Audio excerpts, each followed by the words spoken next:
Mic check, mic check. Can you hear me? Welcome to another episode of Bitcoin Developers. I am your host. I'm your host. I'm your host, Connor Okus. In this episode, we've got Yuval again with us, who's joining us as part of our privacy series. So we're kind of taking you on a journey on understanding some of the threat models around privacy, how to improve privacy on Bitcoin. And privacy is one of those pillars that is very important to Bitcoin, especially in terms of it being money that is globally adopted and remains censorship resistant. So yeah, let's dive straight in. How's it going, Yuval? How you doing? Pretty good. Yeah. Awesome. What you been up to recently, man? So we just did a big overhaul of the BIP77 spec. I'm hoping people will have a look at it and review. It should be much more readable. Let me see if I can get that up. Actually, let's see if I can get it up for people. If I go to Ross page join. Pull request 1483 on the BIPs repository. 1483. Yeah, here we go. Okay, this is the one, isn't it? Yeah.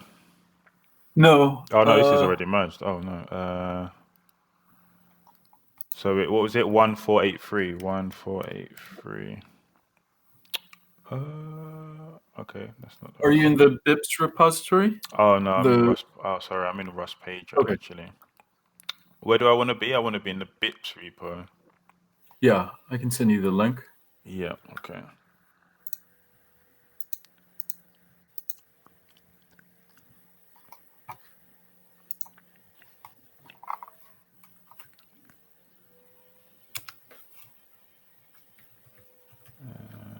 Awesome. Let me see. So 9. I don't have Okay, here we go. And I'll go. Oh, sorry, it's a link to the files conversation. Yeah, go to not that it really matters. Yeah, it doesn't really matter anymore. But yeah, okay, so cool. So there's been a few amendments to the BIP, yeah. Anything in particular? We simplified the structure.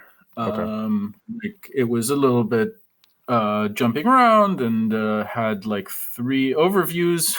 We kind of realized in the end. So now everything is a little bit tighter. I think we removed like 2 pages of content, and everything flows in a slightly more sensible order. Okay. Yeah.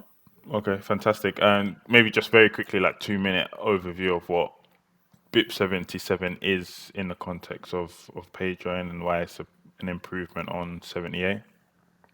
So BIP78 requires you to include a URL in your BIP21 payment request URI.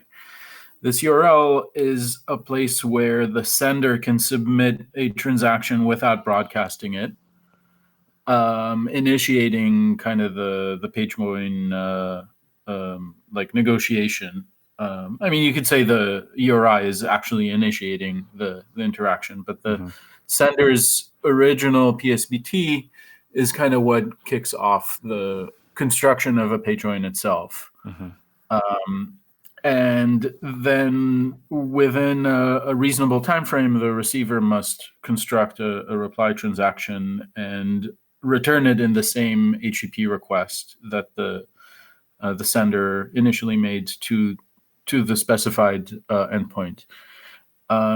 This is kind of tricky. Like mobile clients can't really listen to services in a similar way. Like if your phone screen is off, then you can't be running a server there.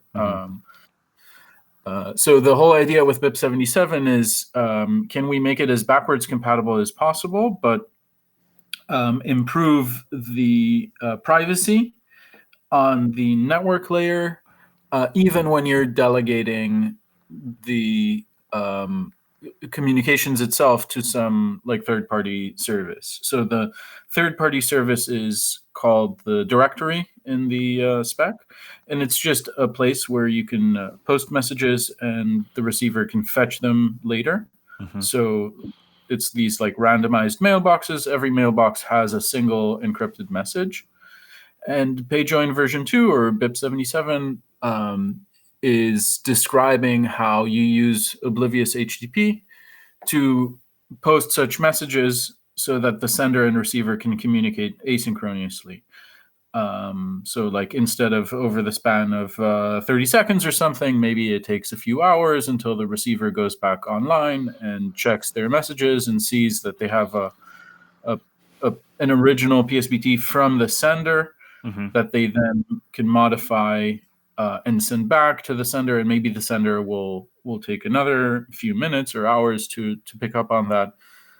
So it's very similar to BIP78, but it doesn't have to happen in real time, Mm-hmm. and it uses web technologies like standard web technologies to keep things simple and to keep things private.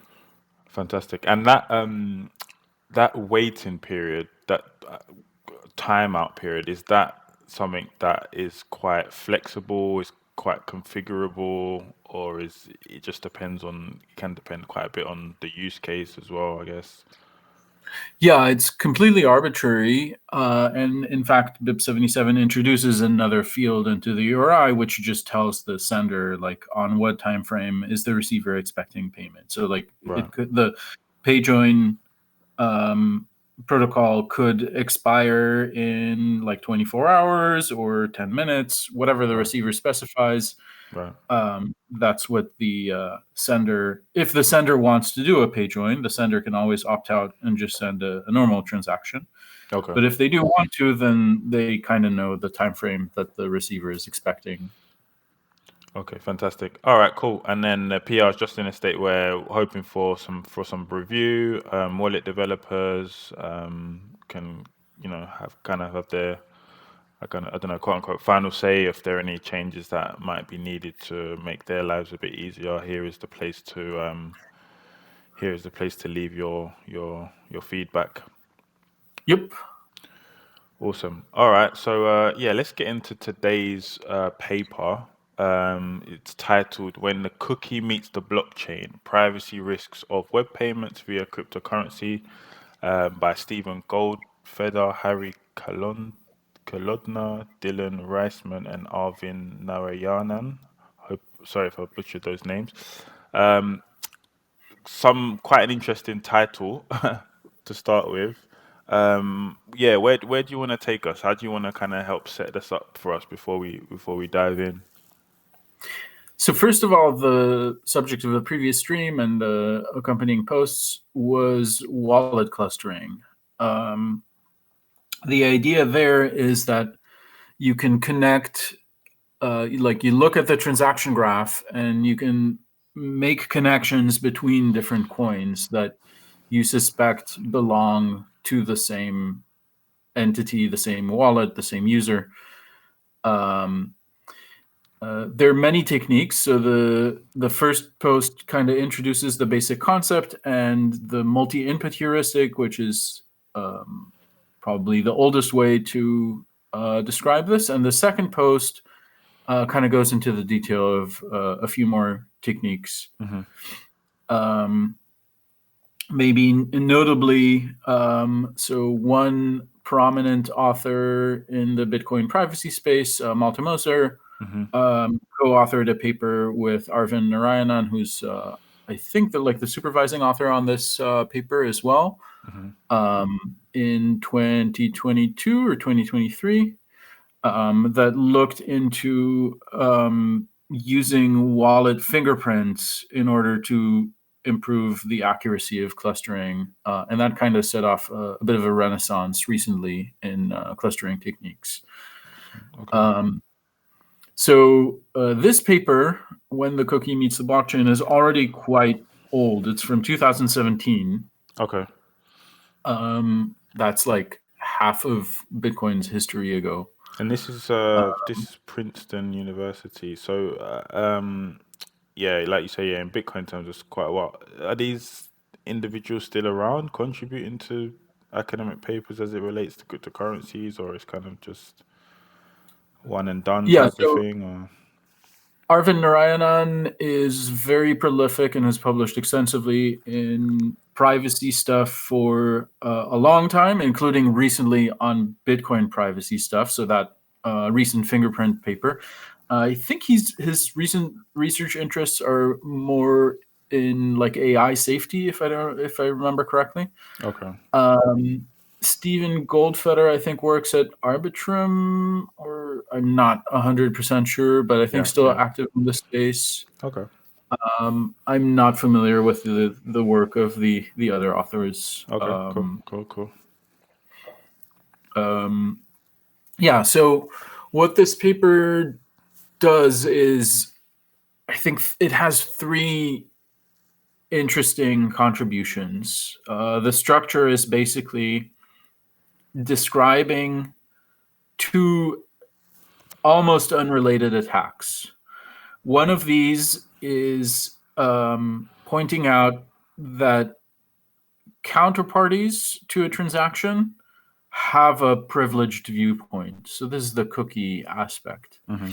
Um, and it so by now some of this is a little out of date, like the Let's Encrypt project was started. So Just to go SSL. back, just sorry to cut you off, just to go back a little. So when you say counterparties to a transaction, are you talking about just in the context of like sender receiver, or in the context of like multiple people participating in a transaction together? Yeah, more the latter, which is Right. kind Okay. of so they looked some stuff here is a bit dated. That's important to Okay. keep in mind. Okay. They look Okay.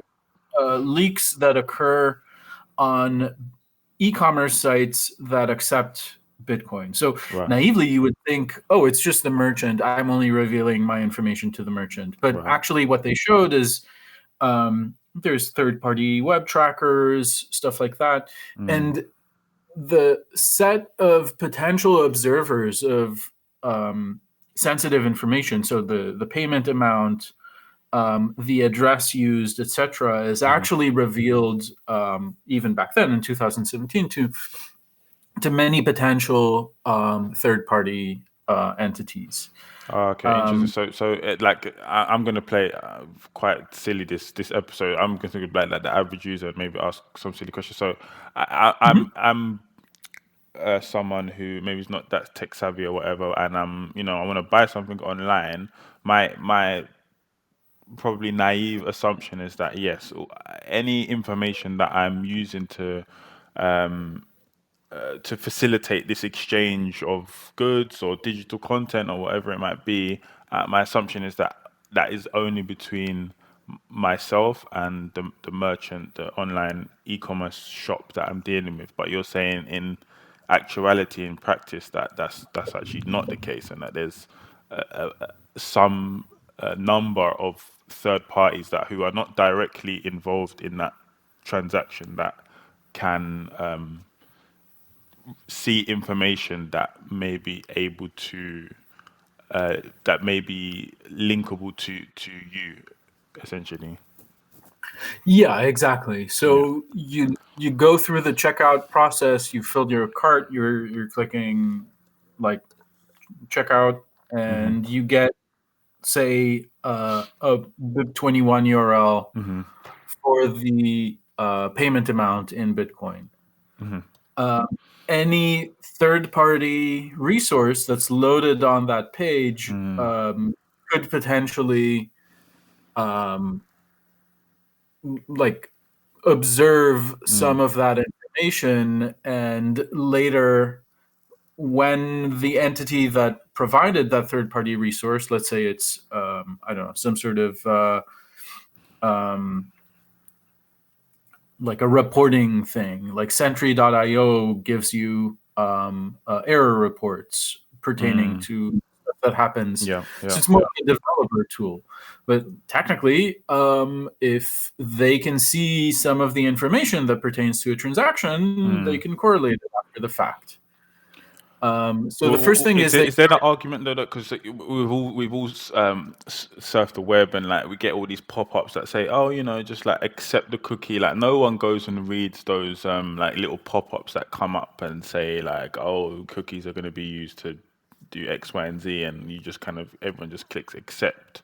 Um, so well, not like me. yeah, I mean yeah, not you, but let's just say yeah, the average user who just wants to get on with buying whatever they're buying online, Yeah. and it's kind of like um, it's almost like at this point it's almost gotten to the point where you can't even have a decent online experience without accepting some of these Yep. cookies Yep. and stuff like that, which is a shame to be honest.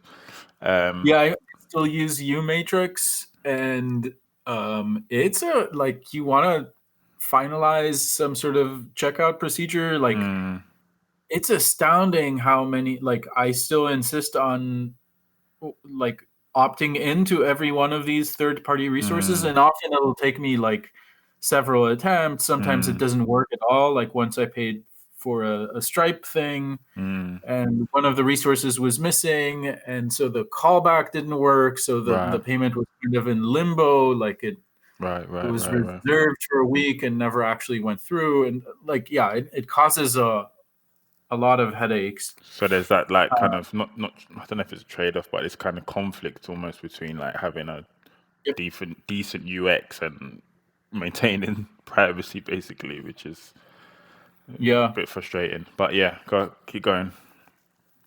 um yeah, so I mean, again, a lot has changed in the web since their results, but what they showed is basically that um, you mentioned specifically third-party cookies that track you across websites. Mm, So the idea mm, there is you have multiple merchants, and they all include the same third-party resource potentially, such as signing in with your Google account or sharing on Facebook, or right. They embed little resources that come from these third-party. I mean, let's call them what they are. They're advertising companies. yeah. Um, and this potentially lets these third parties track your activity across different merchants as well. So, really, when I said counterparties before, I was Mm, heavily oversimplifying, and mm, it's much more leaky than that. mm, Um, but yeah, just the general idea is um, be aware that when you use Bitcoin to make payments online, um, this information might leak, and that's clustering relevant information. So, okay, this for diagram kind example, of highlights that a little bit. What you was just saying about the yeah, it being tracked across websites and that type of exactly. thing. Yeah. So, before in the clustering discussion, we mainly mentioned using on-chain information, whereas this is one step further. It's Mm, looking at how information that's not on the blockchain can still be used to link transactions which are on the blockchain. So, like mm, maybe it's looking just at the picture on the left, you see these two transactions. mm, Uh, maybe it's not obvious that these two outputs are linked, and mm, the shuffle icon there is kind of um, representing coin join transaction. So we haven't gotten to that point yet, mhm, mhm, but like the idea is whoever's operating these websites can still tell that it's the same user that owns these two coins because they've made two separate purchases mm, on two websites where the web level right, the data that is leaked through the web based interaction yeah. is sufficient for unambiguously linking these transactions to the same user. Right. Right. That makes sense to me. um, and this is kind of an insidious thing because like we can never really tell how bad it is, right? Mm, This also encompasses all of the KYC information that may have been shared. right. um, it's just a very broad spectrum of trusting in third parties, trusting them to not reveal the information that they know or not leak it, right? Like, so another constraint, another headache is when these websites get breached and this information, which used to be private to them, starts becoming well known. That's So just yeah. even at the just what is good hygiene to prevent, like, I don't even necessarily know if it's like necessarily Bitcoin or anything related, but just is there like good hygiene that one or good practices one should do to kind of just mitigate the amount of tracking across websites? Obviously, there's basic stuff like, use certain browsers, turn off cookies, and blah blah blah. But beyond that, is there much else one can do? So it's kind of dire because one aspect is the tyranny of convenience that you mentioned. Mm, Like, if you yeah. start trying to mitigate this stuff too aggressively, then Mm, everything stops working. yeah. Another aspect is if you're the only one or a member of a very small minority of users who is willing to put up with all this breakage, Mm, you're still theoretically identifiable because you're standing out. Because, like, mm, okay, mm, if 100 users accepted the cookies and one session or like two sessions rejected everything and used a very specific browser, so that there's also mm, browser fingerprints, right? Like your typical window size, whether or not implementation details of the GPU that leak through the Canvas implementation. Um, it yeah. could be your time zone. Yeah. It Yeah. could Yeah. be the patterns of motion of your mouse, right? Like, do you tend to fidget with the cursor or not? Well, Right. the Right. websites can see where the cursor is on the page. Right. They can record that information and do statistical analysis. So, like, yeah, the Tor browser kind of documents a lot of these leaks, but ultimately, there's a lot more than cookies. So if Right. somebody is Right. very motivated to track you without your consent, Right. that's very hard to prevent. Right. Right. And That's in this it's regard, dark. I It's think, dark, man. It's dark. yeah, I think, and this is the reason why I do this, is like, at the very least, if you're causing trouble, if you're Mm, wasting their resources by mm, using some of this technology where you kind of become an outlier mm. and okay, maybe that's not great for privacy, but it at least sends a message like, Right. I like what you're doing to me. Right. Right. Please Right. stop. Right. I yeah, Okay. but I think that's kind of a separate Yeah. discussion. Yeah. Yeah. I agree. So I would summarize, like, look into the threat model the Tor browser specifically tries to address. Okay. That's an excellent resource for raising awareness about Right. browser fingerprinting concerns. Right. Awesome. Thank you.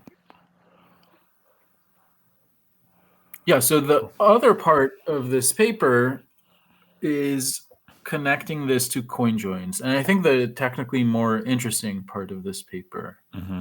So let's talk about intersections. Okay. So we're going to go off on a bit of a tangent and then get back to the coin join stuff. Okay. So in set theory, we define a set to be just an unordered collection of values. So, for example, this could be a set of transactions. It could be a set of coins. It could be a set of column data in some database that's associated with different users. It could be the rows themselves in the database. Whatever it is that you can kind of define mathematically, Mm-hmm. you can put those things in a set, and then you can ask about the intersections of sets. A set Um, like set synonymous with like lists, essentially. a list would be typically ordered and would allow for duplicates in Right. like computer science terms. Right. Okay. Yeah. Um, whereas a set is unordered, like it doesn't care about the order, and every element can It's appear unique, yeah. either appear or not appear, but Okay, not like necessarily multiple times. So, got you. but yeah, you can think of it as a list, Yeah, yeah. or rather, like more precisely, from every list you can compute a set, and from every set, if you pick an order, you can compute a list. Got you. So they're very related. Got you.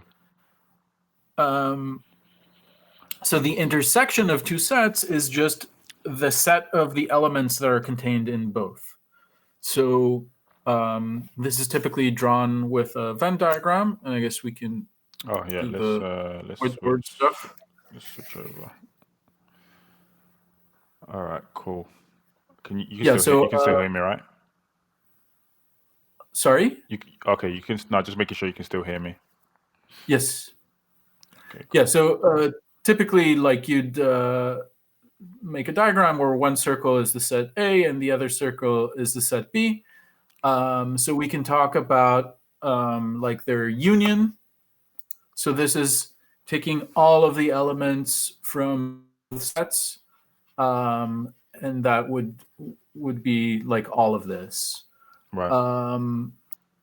The intersection is just the parts that are common to both of them. So like this region in between. So for example, let's say you have a database, a particular database that I have in mind from like another privacy paper is the US voter registration database.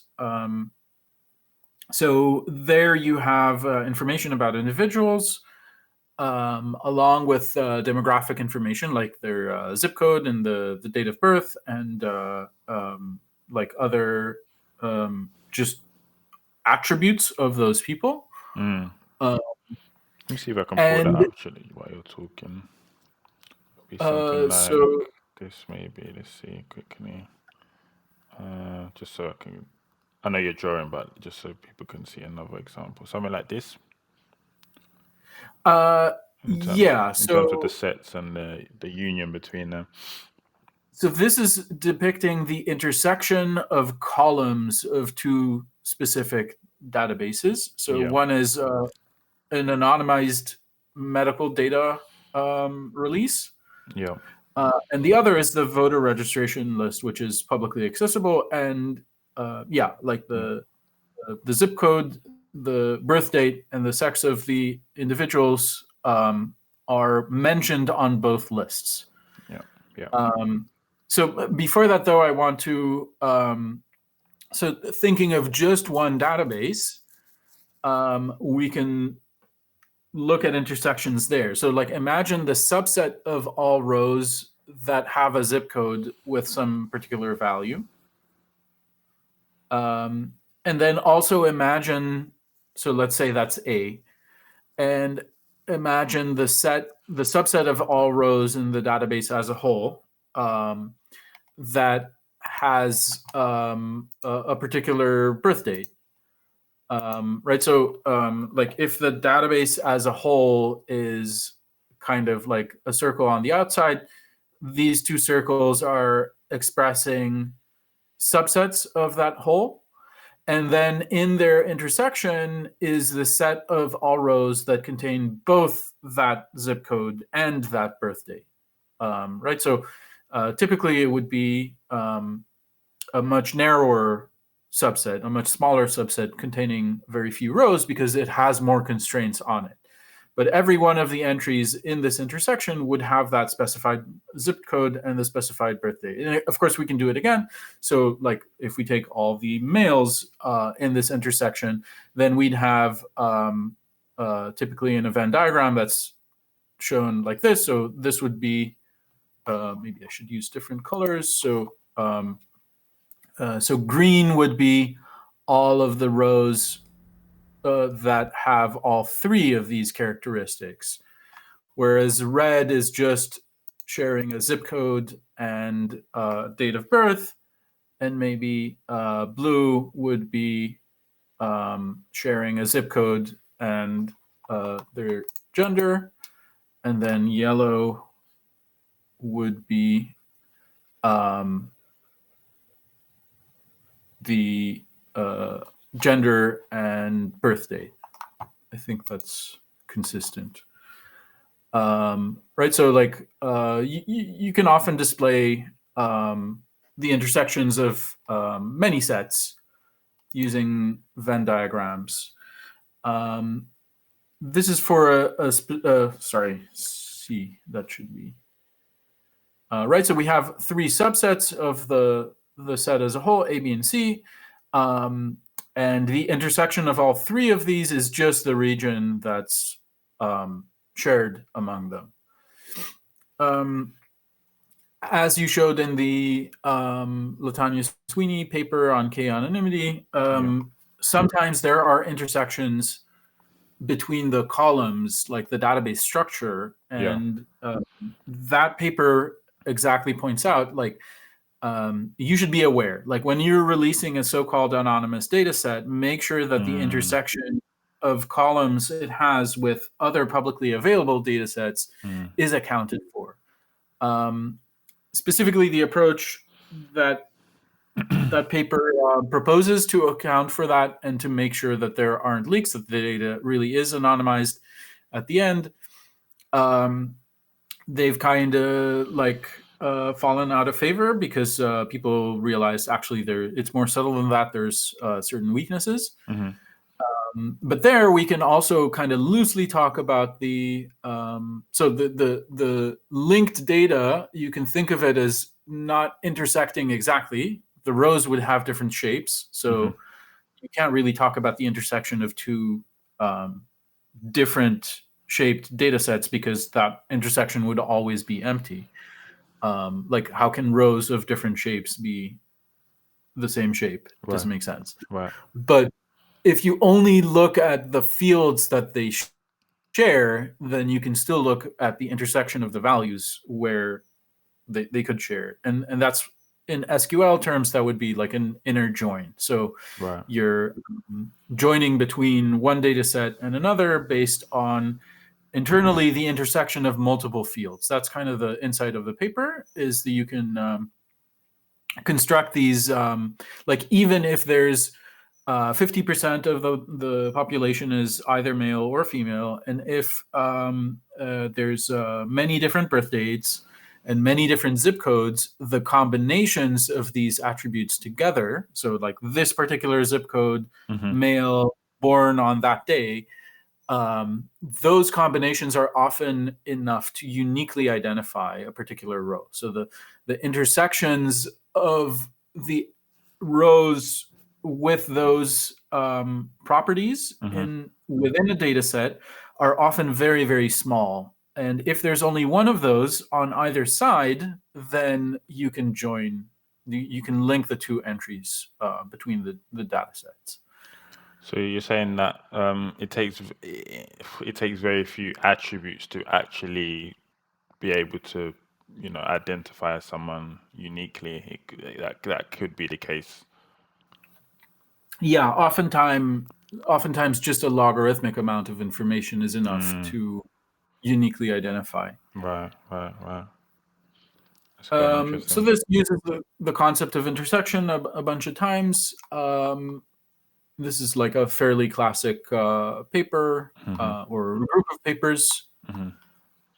Now let's talk about intersection attacks proper. So here we have a mixnet. So what's a mixnet? You have a bunch of users. So like one of them might be Alice. And the mixnet is like a bunch of relays. So you have like a chain, and the messages get forwarded along the chain. So far, this sounds like onion routing, but if there's another user here who sends their message to this mixing node. Onion routing meaning like the receiver of a message only knows where it's come from and going to, but doesn't necessarily know the final destination. Yeah, and specifically that messages are encrypted multiple times for each of the relays on the chain. So if there's a receiver here who gets Alice's message, all this receiver learns is the last relay in the mixnet sent Yeah. to me. Yeah. But a global passive adversary, which can see the traffic along all of these edges on the graph, can infer in an onion routing setup like Tor that Alice is actually communicating with Bob. Right. That's a simple application of like traffic analysis. Like you look at when the traffic occurs. In a mixnet, the idea is every mixing node, unlike an onion relay, it waits to accumulate a sufficient number of messages that if they're shuffled, that significantly bolsters privacy. So there's another very influential paper called Statistical Disclosure Attacks on Mixnets or something like that by George Dinazis and I forget his co-author. Let me see if I can pull that up very quickly just so people can see it. I think it's this one, right? Is it this one? Yes. Yeah. So Andrei Sariantov, I guess, is the name. Sorry about that, Andrei. Yeah. So when you send a single message through a mixnet, well, clearly not a lot can be done because to the adversary, any one of the shuffled messages could have ended up anywhere. And maybe it was like a different user, Carol, who actually sent this message to Bob. But think of this picture over time. So when there is a long-term usage of this communication system between Alice and Bob, and you stack up, right? So you if this is time, there's all these different moments of observation. And you need to account for a whole round of mixing. So it's like an interval of time or a snapshot would be from the time that Alice broadcasts a message, or sorry, transmits a message. She doesn't broadcast. And it arrives at the first mixing node, then enough time needs to pass for all of these messages to have been cleared. And there's different definitions of mixed nets, like continuous mixing or. So does it mean it's quite a bit slower or a bit more latency because you have to each I guess node is accumulating some amount of messages before propagating them? Does it tend to perform like a bit like not as obviously as well as something like onion routing or some other mechanism? Yeah, that's exactly the difference. So Tor was designed to support a web based like usage, Tor browser essentially. Yeah. And browsers make many requests over HTTP to the target website. If all of these start having very high latency, then that creates a terrible user experience. So Tor is optimized for lower latency and has a connection-oriented design. Okay. So every onion encrypted packet relates to a particular connection. Whereas in a mixnet, every message is kind of independent of every other message, and the implication is that this is asynchronous and therefore higher latency.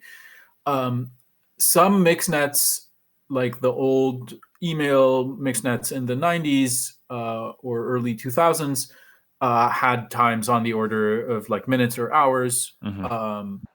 But continuous time mixnets allow for a latency on the order of seconds or even less than that, while still having like fairly nice anonymity properties. So it's not that big a difference between Tor and mixnets like NIM in practice, but the higher the latency, the better the privacy. And you need at least some level of latency and some baseline amount of usage. So this also relates to cover traffic. And okay, but anyway, define the interval for a snapshot. So like whatever this view is, to be enough time for Alice's message to reach her intended recipient. Maybe that's minutes, maybe less than that. Doesn't really matter. So the adversary is now able to observe at every point in time the set of active users, right? So let's say here it was Alice and Bob and Carol, and here it was Bob and Dave, and here it was Alice and Dave and Bob, and here it was Carol and Dave, and here it was Dave and Alice. Maybe she was the recipient, right? Whatever pattern of activity there is, you take these sets and you intersect them based on, so like look at all the sets where Alice was actively participating in the network and try and infer, is it more likely that she's talking to Bob than to other users? Okay. That's the basic idea of the attack. Right. Naively, this is quite costly. So if you have n users in your network, then you're going to have 2 to the n combinations of users, subsets of different users that might be active at any time. And some of the time, like here, like you can't just take the intersection of everything, because maybe Alice is active not when she's necessarily sending to Bob, right? Could be that Bob is a journalist and Alice is a confidential source, and maybe Alice primarily communicates with Bob, but not all the time, and maybe not only with Bob, and maybe Bob receives messages from other users. So the practical details of this are quite involved, and there's a huge set of right. The output of this attack the attacker is just the attacker is trying to infer some relationships between different entities. Exactly. Yeah. Concretely, the attacker is targeting Alice and is trying to output the most likely subset of users. Right. Okay. That Alice is in frequent communications with. Right. Okay. Yeah. That makes So there's sense. 2 to the n possible such subsets. So like you need to consider a pretty big space. Right. And computationally done naively, this is exponential time, so it's not a practical thing. But what this paper showed is that using approximation techniques, you can actually compute the likeliest users fairly efficiently, and they validated this with simulations, and they have like the theoretical underpinning. So the reason this is called a statistical disclosure attack, a disclosure attack, was just this kind of intersection attack, and the statistical disclosure attack demonstrates how to do this more efficiently. There's been follow-up work, so like people took these techniques and slightly refined them. There's like a least squares statistical disclosure attack, which is solving for the relationships between all users, so it doesn't need to be necessarily a targeted user, but the basic idea is for every user in the system, we want to output the subset of users they're more likely to be talking with. Sorry, why did you say it's not practical again? Because of the exponential nature. Well, the naive version is impractical. I see. Okay. But like if you just do this by brute force, like look at every possible subset and try and see, is that subset compatible with the intersection of all of Alice's periods of activity? That's a pretty costly check, because just the number of subsets that you can have. So for every element in the set, either you include it or you don't. So if that's like n bits of information. And if you have n bits, then you have 2 to the n combinations of values for these bits. So this exactly counts the number of sets that, for a given set, the number of all possible subsets of that set. It's just doing it by brute force will not scale. Like if it's 100 users, then that's like on the order of time that the universe has been around to compute that. You see these this attack and other attacks in general. Is there how would we know like this is the type of like what would what am I trying to ask here? Like if a user is anonymity has been compromised in some way, is it possible to actually trace it back to the specific attack quite easily, or it doesn't really So work that way?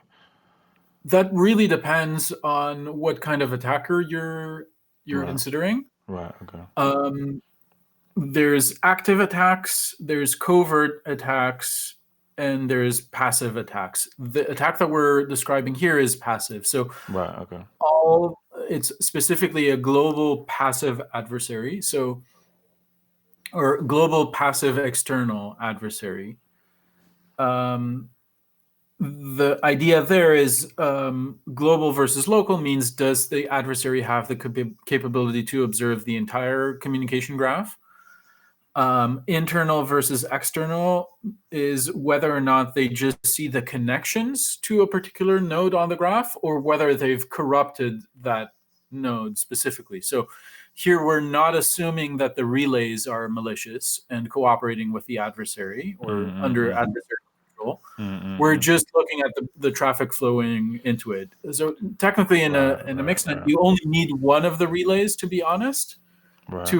to so like we could also have a global passive internal adversary as long as it doesn't corrupt And really, those all. those are the kind of adversaries that like the average person kind of maybe wants to protect against as I don't know if priority is the right word, but like we want to move as far away from this kind of broad-based surveillance that's possible, right?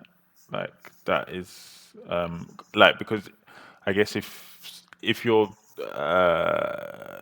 adversary is determined enough to and has the resources to do an attack that's tailored to a specific individual and depending on who they are and very i.e. like I don't know if it's the CIA, there's very few things you can do as an individual to protect against that, right? Like as opposed to like Yep. this broad-based surveillance thing where like it's kind of passive, you don't really know what's going on and you maybe you're just like it, Well, so this attack is still not active, right? This would be yeah, the threat model described here is something that, for example, the NSA right, is right, widely believed to be capable of because they right, have right, surveillance points at different areas. Maybe they can't decrypt the traffic, but they can still do right, traffic analysis right, in terms of how much traffic goes right, through. That there's the whole Five Eyes and 14 Eyes arrangement for intelligence sharing. There's right. various corporations that have been co-opted into doing this, even on like the Five Eyes nations spy on each other's Right, citizens so that they right, don't right. violate I guess what I'm saying is that local law. is that kind of broad base, but makes it easier to target individuals essentially, like they So complement. yes, I mean I think there's like the number of questions kind of proliferating. So, Yeah, yeah, like going back to the original one, active versus passive. yeah. This is a passive attack. You would not know if Right, this is right, going right, because this is purely based on collecting information. right, right, Um, it could be an internal active attack. right, right, Sorry, an internal passive attack where if right. they additionally corrupt some of the relays, they can also observe the shuffles that those relays are doing. I see. Okay, Uh, and a mixnet can tolerate up to n minus one or t minus one of those, where t is the number of relays. I see. Um, an active attack would be, for example, initiating connections to the user or doing packet injection to force their client to reveal certain information. So those attacks are by definition detectable, but tend to be more powerful. So like if they know that your client is weak, then they can perhaps trick it into performing an action that unambiguously reveals this information. As far as I know, those capabilities are not really used, but the Snowden revelations for sure Right. mentioned that they are available. Like that's Mm. the I forget, they have this packet injection framework. I Okay. mean, this is by now 12 years out of date, but at the time they had packet injection capabilities, so they were able to do arbitrary active attacks as well, in as a global adversary.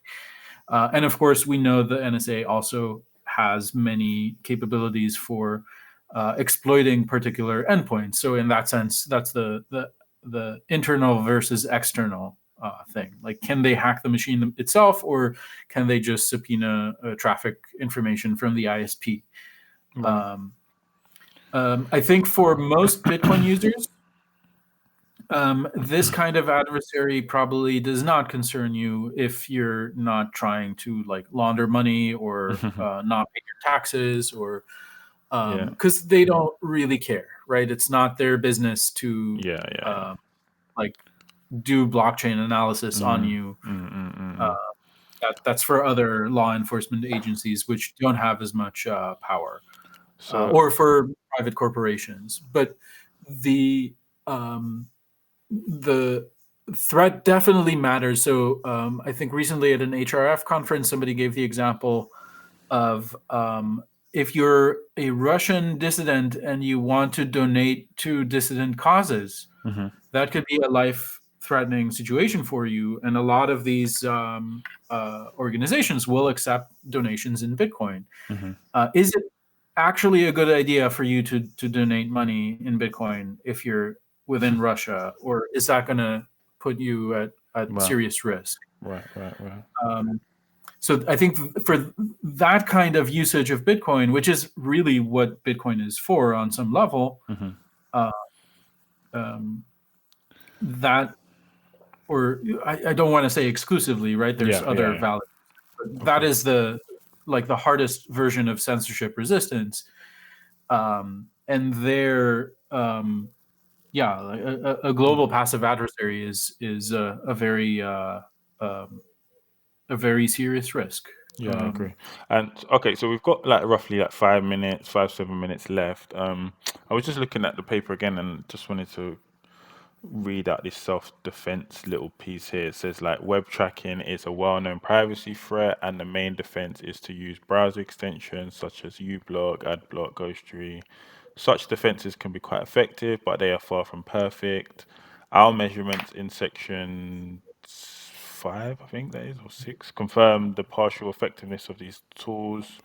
Note that these tools are no help when the adversary is a network eavesdropper for either attack or the payment processor for the cluster intersection attack. Just quickly, on the cryptocurrency side, the main self-defense is to use improved mixing techniques, especially multi-round mixing. Yeah, so just wanted to, thought So that was we interesting to haven't add in. yet talked about how these two attacks kind of come together. Yeah, So, what is an intersection attack on coin joins? yeah, So, let's quickly draw. So, we have a bunch of coins here. They belong potentially to different users. And let's say that this coin, so I'm going to draw them in red. This coin and this coin and this coin all belong to Alice. Now, suppose Alice does a coin join with some other user, and now there's two new outputs. And then suppose Alice does a different coin join with some other different user. And I'm just drawing these as like two user coin joins for simplicity, but um, then imagine this is another coin join and an unrelated coin join here. Um, these coins will have some sort of history before them, right? So maybe these two coins are actually linked because some transaction, right? So imagine whatever you need to imagine for clustering to kind of make sense on this side. Or maybe we can even make it like more explicit, like some of these are going to be payment transactions. In Wasabi 1's case, for example, if you had like the denomination was often 0.1, so let's say you had 0.05 and 0.07, you could add these up together, right? So have two inputs to a coin join plus a change output that would be linkable, right? So ignoring the other users of the coin join, you'd have a 0.1 output, but then you'd have a 0.02, 0.05, 0.07. So the sum of these is just enough to create over 0.1. So you can get one of these outputs. But note how all of these are potentially linkable to each other. So if you then do another coin join, let's say you had the 0.09 from somewhere, well, you can combine these and create another 0.1 and have a 0.01 output here. But now the cluster has been extended to include all of this. So every one of these coins is still linkable to Alice's cluster. So imagine that this information might not be perfect, but generally, like the coins that are red here and belong to Alice, the adversary can see that. What it doesn't know is what happens after. Right. So next, imagine, let's see if I can erase only the parts that I want to erase.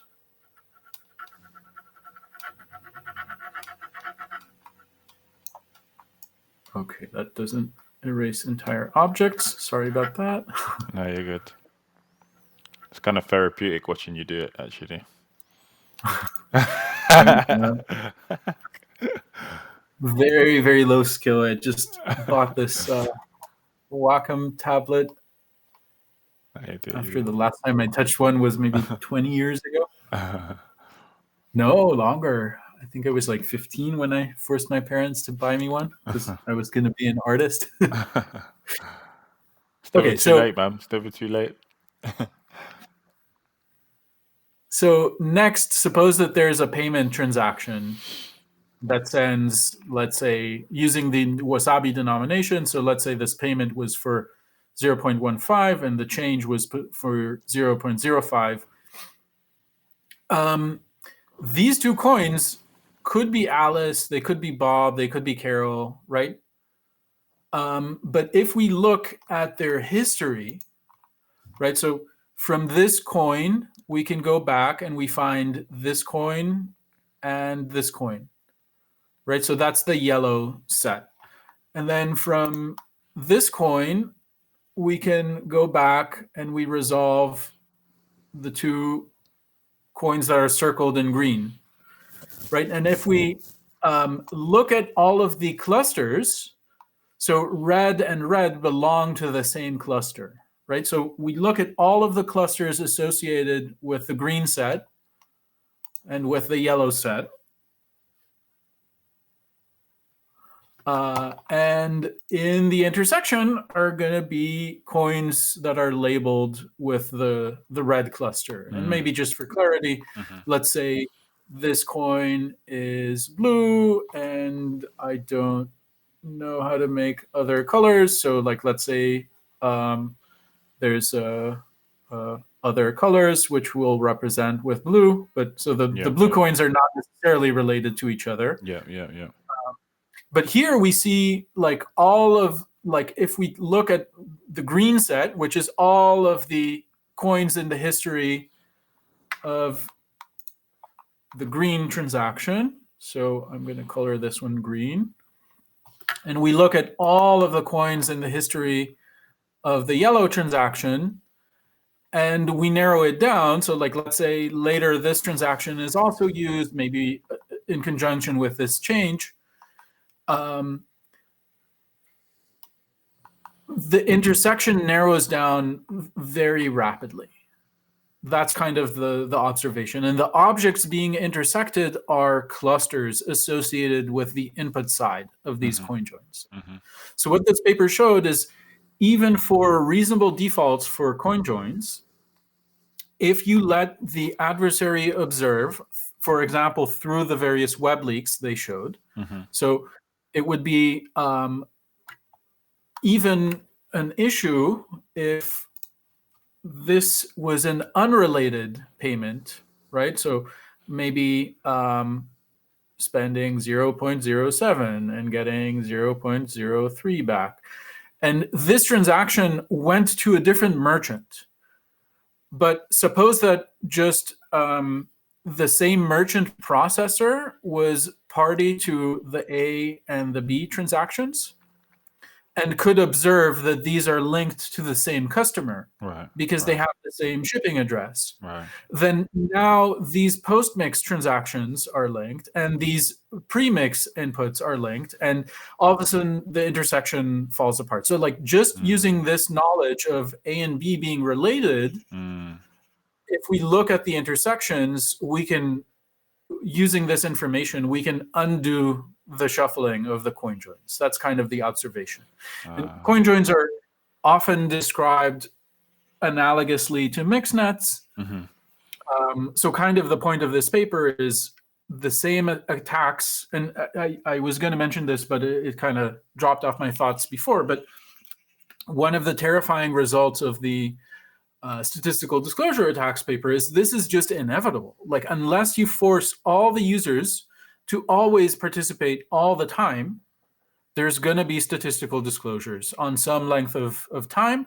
You're going to start seeing situations where the users are correlated, or the ones that are actively communicating are correlated.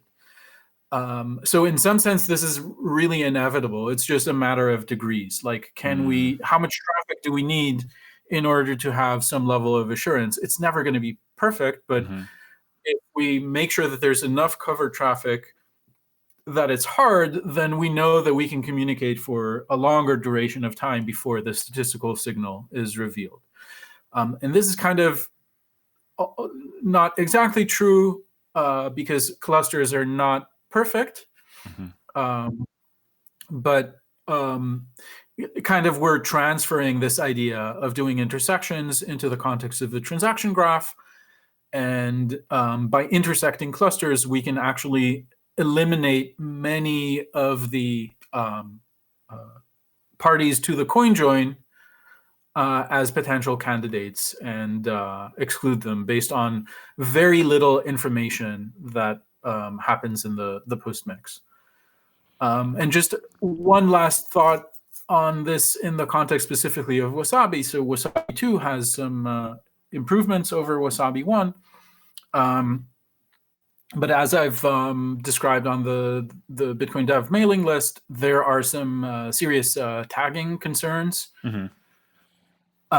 where a malicious coordinator can trick users into revealing which of their inputs are related. And this is not a perfect attack. So for example, if one of the inputs is going to be a taproot input, then this lying can't exactly work. Like the coordinator needs to abort that round and trick the users into like joining a separate blame round, they call it, where in this scenario, every one of the malicious rounds before that doesn't materialize into a transaction still will reveal to the malicious coordinator that's under the control of the adversary what inputs are linked. So in a sense, it's providing this like red coloring of Alice's coins, kind of for free. Like there's no real mitigation for this. And if this is going on, then an adversary that's controlling wabi-sabi coordinators could have very high quality cluster information for the pre-mix coins, which makes the intersection attacks that much more fruitful, I guess. Okay, awesome. That was a great breakdown. We've just run out of time. I did have a Mhm. thought though. Maybe it's something we can pick up again in the next episode. It's just kind of like, I don't know. I feel like I've come away from this a little bit. Like, can in a world where like adversaries have like they're able to persist this data, this memory across time, and they have this kind of wide observational power. Can coin joins like be still be effective in that kind of environment? Yes. So yeah, I have research from recently that I think is fairly compelling Right. that unfortunately people haven't really reviewed. So maybe I'm just a delusional idiot. But Well, we um, can we can we can go through that in a future episode then. But okay. yeah, it's a fairly big subject. But Right. Right. exactly what I was hoping to do on the next stream is Right. say like kind of go from the point of view of a wallet or a user. Mm-hmm. Okay, given all this black pill information that Mm, uh, these attacks are possible, what can we do and how can mm, we do better? And this is exactly the stuff that's going into the design of I guess PayJoin version 3 or like yeah. multi-party PayJoins Yeah. Yeah. Yeah. slash CoinJoins. Yeah. Yeah. Yeah. So it's on the horizon for implementation. It'll take us a while because we're Mm-hmm. still busy with BIP 77 or version 2. But yeah, the research efforts of the last I don't know 2 years of my life were mainly concerned with well, how do we still make it work against this kind of threat model? Okay. Awesome. Fantastic, man. All right. Let's leave it there. Give the Mhm. people enough to kind of go away and digest. You've got I believe you've got some more writing coming up or some more posts coming up soon. So that will basically summarize a lot of what we've gone through in this Yeah. video. When can people hope to be able to read that? So I think the scroll posts are once a month, and the next one is going to be by Greg about some constraints of like UTXO sharing and Hmm. economic scaling, I think. Okay. So probably June 16th, I think that's when they come out. Okay. Mid-June-ish. I don't Okay. know. Maybe because it's so close to being finished, maybe I can Yeah. convince the The powers that be. Spiral newsletter folks to increase the publishing schedule or something so that there isn't that long a delay. But Yeah. yeah, Yeah. the next post is going into the details of what we discussed today, with a lot more details. Yeah. Awesome. All right. Yeah. Thanks, Yuval. Again, people who are watching, don't forget to like, subscribe, leave a leave a tip for us as well. We'll make sure that circles back into the open source community somehow. And yeah, we'll catch up with you soon. Bye. Yeah. Thanks so much. No problem. See you soon.